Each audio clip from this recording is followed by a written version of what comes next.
أعوذ بالله من الشيطان الرجيم بسم الله الرحمن الرحيم أحمد من اصطفى من عباده من شاء بالولاية وخصصه بحمل أسراره وجذبه منه إليه بسابق العناية وأشكره أن من علينا بالإيمان بما جاءت به الأنبياء والأولياء من أسراره الربانية ووفقنا لمتابعة سنته والبهية الثانية وأصلي وأسلم على من سجد له الملك وهو في ظهر أبيه السوري وعلى آله وصحبه وتابعهم في سبيل النور.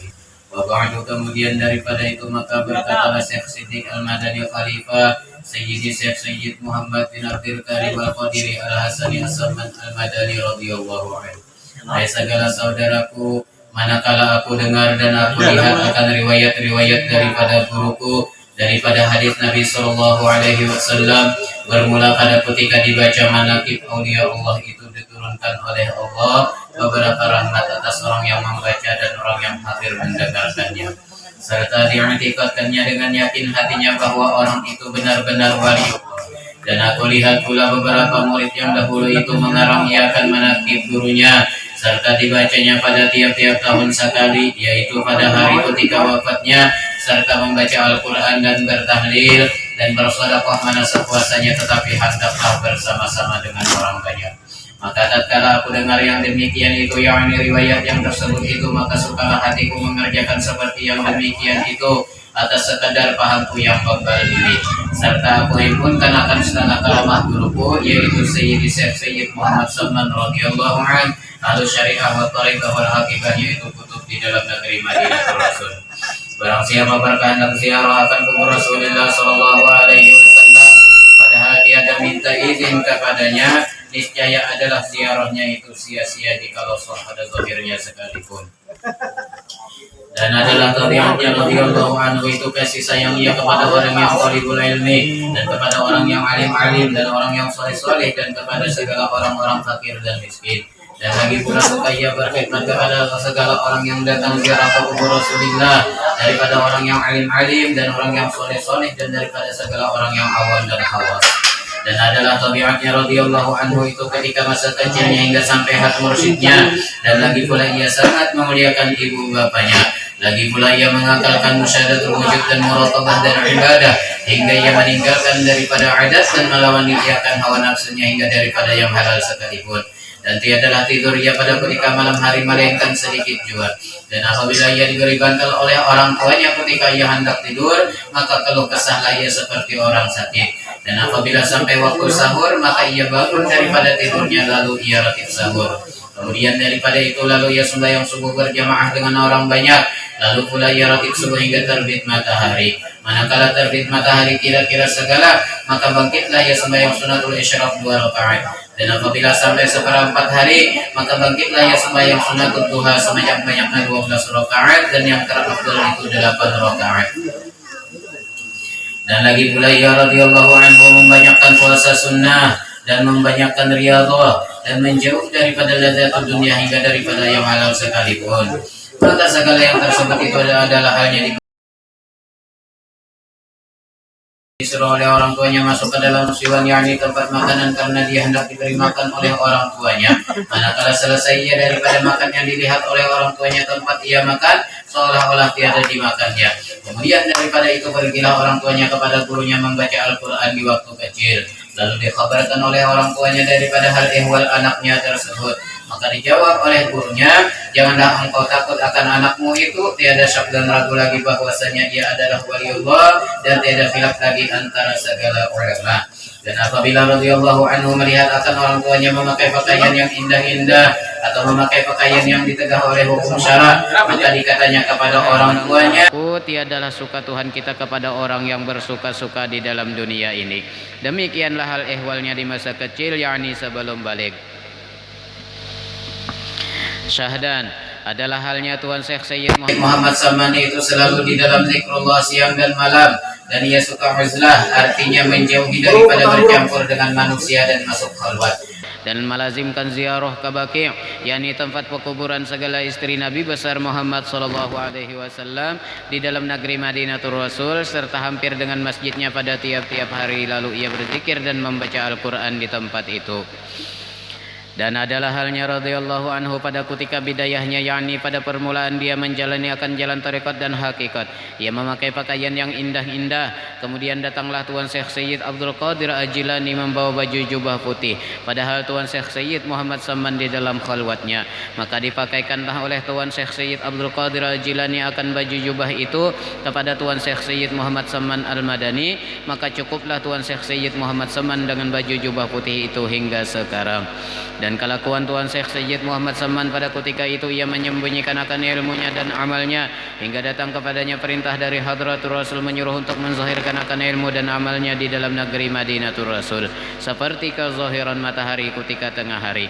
Kemudian datanglah beberapa orang daripada beberapa negeri sebab mendengar kabar tentang Tuan Syekh Sayyid Muhammad Saman di dalam negeri Madinatul Rasul. Maka banyaklah orang yang datang dari beberapa negeri untuk mengambil tarekat kepadanya, dan orang yang datang kepadanya daripada raja-raja dan orang-orang kaya memberi hadiah kepadanya seperti emas, perak dan yang lainnya. Manakala sampai hadiah-hadiah itu kepadanya, maka dibagikannya kepada segala fakir dan miskin hingga habis, tiada lagi tertinggal di dalam tangannya. Dan berkatalah Tuan Syekh Sayyid Muhammad Saman radhiyallahu an kepada segala muridnya, jangan kamu mungkir kepada aku seperti sebahagian ahli Madinah yang mungkir mereka itu kepada aku pada zaman sekarang. Dari sebab sangat zahirku di dalam negeri Madinatul Rasul ini, tiada seorang daripada aulia Allah yang sangat zahir pada masa ini di dalam negeri Madinatul Rasul seperti kezahiranku ini. Jikalau keluar aku pada negeri Madinah ini, niscaya banyaklah orang Madinah ini yang tersesat.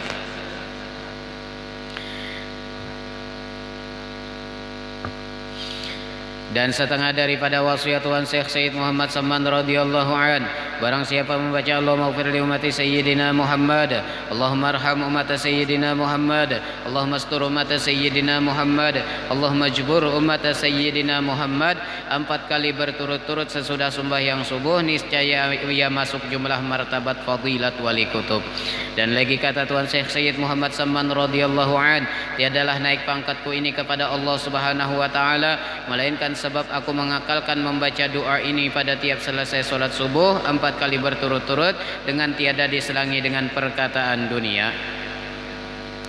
Dan lagi wasiat Tuan Syekh Sayyid Muhammad Saman radhiyallahu an, lazimkan oleh kamu hai segala muridku sembahyang 5 waktu berjamaah dan sembahyang Jumat, dan membanyakkan akan zikrullah ghuduwan wa asyan qiyaman wa qu'udan wa ala junubikum, dan melazimkan musyahadah wahdatul af'al dan wahdatus sifat dan wahdatul zat dan muraqabah dan ibadah, membanyakkan akan membaca Al-Qur'an dan bersalawat atas Nabi besar Muhammad sallallahu alaihi wasallam, dan membanyakkan akan istighfar dan menyampaikan hajat segala manusia dan menolongi hamba Allah ketika mendapat kesusahan, baik kesusahan dunia ataupun kesusahan akhirat.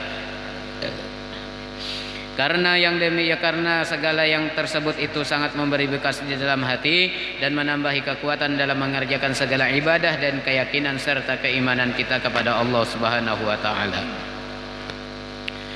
Dan lagi wasiat Tuan Syekh Sayyid Muhammad Saman kepada segala muridnya, seyogyanya kamu membanyakkan sohbatal fuqara'i wal masakin wa mulazamatahum, yakni bersama-sama dengan mereka dalam segala hal, karena yang demikian itu menambahi zuhud, yakni benci akan pekerjaan dunia, lagi pula memberi pusaka akan sifat qanaah, yakni cukup dengan barang yang dikurniakan oleh Tuhan kita. Dan setengah daripada perkataan Tuan Syekh Sayyid Muhammad Saman radhiyallahu an, bukannya yang bernama guru itu mengarasi muridnya mengerjakan ibadah, tetapi adalah yang bernama guru itu menaikkan muridnya daripada satu martabat kepada martabat yang lain. Artinya daripada kasih kepada dunia kepada bencinya di dalam hatinya, dan daripada jahilnya kepada mengetahui, dan daripada tamaknya kepada qanaahnya yakni kepada cukupnya, dan daripada segannya mengerjakan ibadah kepada kuatnya.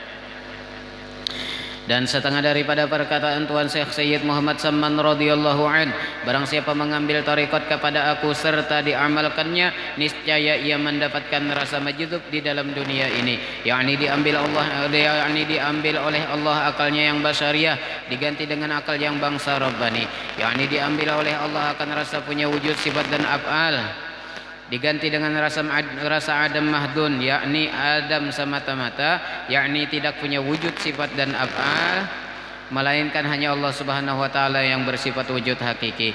Jikalau tiada didapatnya rasa majdzub itu pada awal umurnya, niscaya akan didapatnya pada akhir umurnya sekalipun waktu hendak sakaratil maut. Dan lagi pula diluaskan oleh Allah akan rezekinya yang halal itu dengan nampak dan mujarrab. Dan setengah daripada perkataan Tuan Syekh Sayyid Muhammad Samman adalah perkataanku ini seperti perkataan Tuan Syekh Sayyid Abdul Qadir Al-Jilani. Barang siapa menyeruakan daku ya Samman, ya Samman, ya Samman 3 kali ketika mendapat kesusahan baik kesusahan dunia ataupun kesusahan akhirat, niscaya hadirlah aku serta aku tolongi akan dia. Dan perkataan dari Tuan Syekh Sayyid Muhammad Samman, segala kami aulia Allah, tiadalah kami mati melainkan hanya kami berpindah daripada negeri yang zahir ini kepada negeri yang tersembunyi. Maka apabila mati kami pada penglihatan kamu, maka datanglah kamu ziarah ke kubur kami serta kamu membaca Al-Quran dan berzikir. Maka ketika itu kami dengar dan kami lihat dan duduklah kami beserta kamu dengan membaca Al-Quran dan berzikir. Seperti sabda Nabi sallallahu alaihi wasallam, innama khuliqtum lil abadi wa innama tunqaluna min darin ila darin fayahabbadzan naqlatu wan na'imus sarmadu. Yang artinya, hai segala nabiullah dan aulia Allah, hanya saja kamu dijadikan kekal dan bahwasanya kamu dipindahkan dari satu negeri kepada negeri yang lain. Maka itulah sebaik-baik perpindahan dan sebaik-baik kesenangan yang kekal. Dan setengah daripada perkataan Tuan Syekh Sayyid Muhammad Samman, alhamdulillah aku dijadikan oleh Allah Subhanahu wa taala sebagai waliullah selagi aku masih di dalam perut ibuku serta aku dipeliharanya. Dan setengah daripada perkataan Tuan Syekh Sayyid Muhammad Samman, barang siapa makan makanan kami maka masuklah ia ke dalam syurga, dan barang siapa masuk ke langgar kami atau rumah kami niscaya diampuni oleh Allah Subhanahu wa taala dosa-dosanya. Syahdan adalah hal Tuan Syekh Sayyid Muhammad Samman itu ketika dia mengkhabarkan beberapa nikmat yang diberikan oleh Allah Subhanahu wa taala kepadanya, dan karena mengikut Nabi kita Muhammad sallallahu alaihi wasallam sayyidul insi wal jan, tatkala mendapat nikmat dari karena menjunjung firman Allah Subhanahu wa taala di dalam Al-Qur'an, wa amma bi ni'mati rabbika fahaddits, yang artinya khabarkan olehmu ya Muhammad dengan nikmat Tuhanmu yang diberikan kepadamu.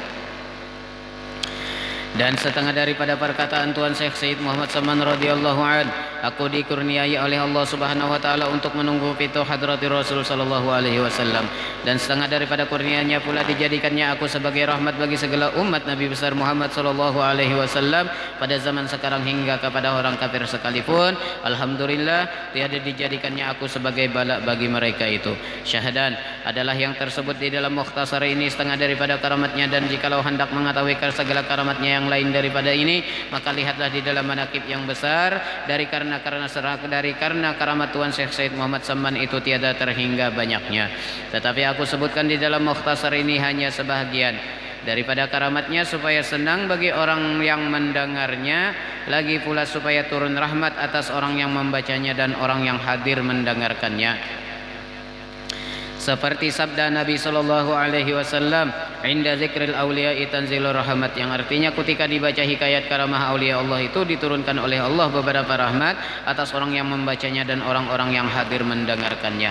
Kiranya cukuplah di dalam mukhtasar ini bagi orang yang mentasdiqkan akan dia.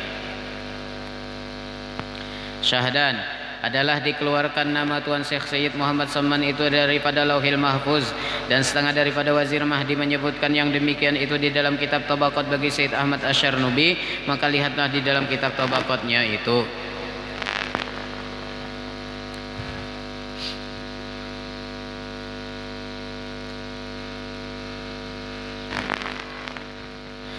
Dan setengah daripada karamat Tuan Syekh Sayyid Muhammad Samman yaitu bahwa Syekh Abdullah Basuri ia difitnah melakukan perbuatan yang salah dan ia dipenjara dirantai dengan rantai di lehernya pada malam 7 likur bulan Ramadan di Makkatil Musyarrafah pada tempat yang bernama Babu Sa'adah.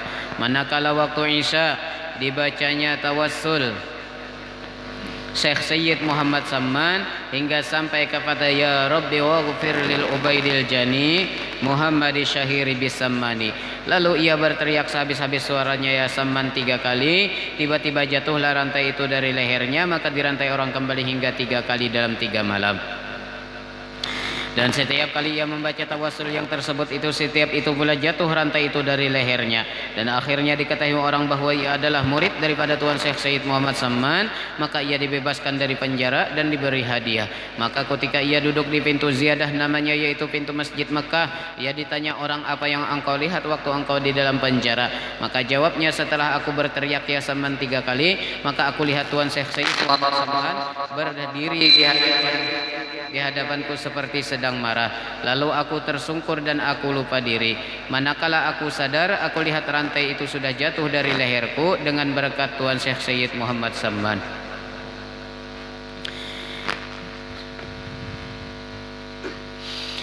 Dan setengah daripada karamat Tuan Syekh Sayyid Muhammad Samman adalah yang dikhabarkan oleh seorang laki-laki dari ahli Madinatul Rasul. Setelah aku keluar dari negeri Rum bersama-sama 10 orang bertunggangan kuda, ketika sampai di tepi hutan kami bertemu dengan beberapa orang yang hendak menyamun kami. Mereka semuanya berkuda lengkap dengan senjata. Maka kami sangat susah tiada dapat berlepas dari mereka, hingga tawajjuhlah kami kepada Tuan Syekh Sayyid Muhammad Samman dan kami seru ya Samman 3 kali. Maka tiba-tiba kami lihat Tuan Syekh Sayyid Muhammad Samman di atas kuda putih, padahal ia menutup mulutnya dengan kain putih, memberi isyarat dengan tangannya menyuruh kami berjalan. Maka berjalanlah kami dan mereka tidak mengikuti kami berkat karamat Tuan Syekh Sayyid Muhammad Samman. Maka inilah sebagian dari karamat-karamat Tuan Syekh Sayyid Muhammad Samman ketika lagi hidupnya, supaya suka orang mendengar hikayat karamatnya. Dan jikalau engkau hendak mengetahui akan karamat Tuan Syekh Sayyid Muhammad Samman setelah wafatnya itu, semuanya tersebut di dalam kitab Manaqibil Kubra. Dan setengah daripada karamat Tuan Syekh Sayyid Muhammad Samman yang didapat oleh Syekhuna wa Ustadzuna wa wasilatuna ilallahi ta'ala al-arif billah Tuan Haji Muhammad Aqib bin Haji Hasanuddin di dalam negeri Palembang adalah fakir menanggung utang 1060 ringgit banyaknya, dan tidak ada satu jalan pun untuk melepaskan daripada utang fakir itu. Dan fakir menanggung itu selama lebih dari 3 tahun. Karena itu fakir tiada ada pikiran lain siang dan malam melainkan selain memikirkan utangnya itu hingga sampai mengeluarkan air mata. Hingga pada suatu hari fakir menangis dan berkata, jikalau Tuan Syekh Sayyid Muhammad Samman itu benar-benar kutub yang mempunyai karamah yang besar, niscaya Allah melepaskan aku daripada utangku ini. Maka setelah itu belum sampai setahun daripada perkataanku itu sudah dilepaskan oleh Allah Subhanahu wa taala daripada utangku itu berkat karamah Tuan Syekh Sayyid Muhammad Samman. Dan lagi setengah daripada karamat Tuan Syekh Sayyid Muhammad Samman itu, jikalau ada hajat kita, hajat dunia ataupun hajat akhirat mendapat kesukaran, maka tawajjuh hati kita kepada Allah Subhanahu wa taala serta kita baca tawassulnya, maka dengan berkat karamah Tuan Syekh Sayyid Muhammad Samman jadi mudahlah serta segera kabulnya mujarab. Adapun syarat kita hendak mendapatkan suatu karamah daripada aulia Allah itu 2 syaratnya. Yang pertama, hati kita harus yakin bahwasanya orang itu adalah waliullah, sekali-kali tiada syak padanya. Dan yang kedua, jangan mungkir kita kepada kewaliannya jikalau ada pekerjaannya itu bertentangan pada zahirnya sekalipun. Janganlah mungkir etikat kita kepadanya. Dan jikalau 2 syarat ini tidak ada, maka tidak akan memperoleh suatu karamah daripadanya sekalipun.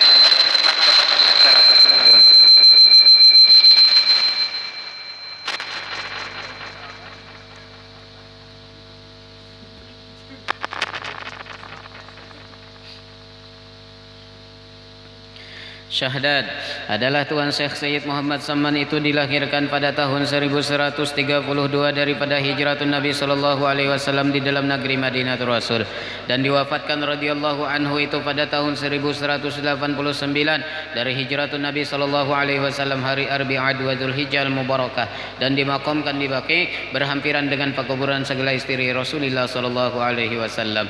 Ini suatu faedah, barang siapa melazimkan membaca manaqib Tuan Syekh Sayyid Muhammad Samman pada tiap-tiap tahun sekali serta bersama-sama orang banyak, dan membaca Al-Quran serta bertahlil dan bersedekah sekadar kemampuan, kemudian dihadiahkan pahalanya kepada Tuan Syekh Sayyid Muhammad Samman, apalagi jika dikerjakan pada hari wafatnya, niscaya Allah akan meluaskan rezekinya yang halal, dan lagi Allah akan menyampaikan segala hajatnya min umur dunia wal akhirah. Wallahu a'lam ala hadhihi niyyah wa kulli niyatin salihah ila hadratin Nabi. Al-Fatihah.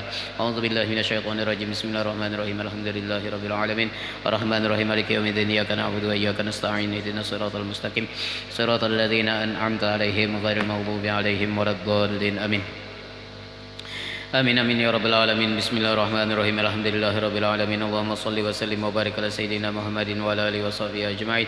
اللهم إنا نتوسل بمن يتوسل إليك وبآله وأصحابه الذاكرين عليك وبمن تليت في هذا المحل آثاره ولاهت على الحاضرين شموسه وأقماره أن توفقنا في الأقوال والأفعال خالص النيات وتبدل السيئات بالحسنات وأن تغسل ببرد عفوك درنا نفوسنا وتنور بمشكاة معرفتك حنادس قلوبنا وتخفنا بألطافك الخافية عند نزول هازم اللذات وتطلق ألسنتنا بتوحيدك عند حلول الممات وكف عنا الجور والمظالم ولا تكف عنا أكف الجود والمكارم وأمدنا اللهم بأنفاس هذا العارف الأكبر والبحر المحيط الأنور وأدخلنا في سلك جاهه العظيم وبوئنا بمحبته جنات النعيم وانشر علينا به خلاع المواهب وهب لنا بحرمته عليك بلوغ المآرب وامنحنا بنفحات ذكرك وذكره الجميل وأعرضنا لحشر أرواحنا مع الكمال في كل عصر وجل واغفر اللهم لمن أسس هذا المكان السعيد ووالديه وأهله وتبين له من كل صالح مجيد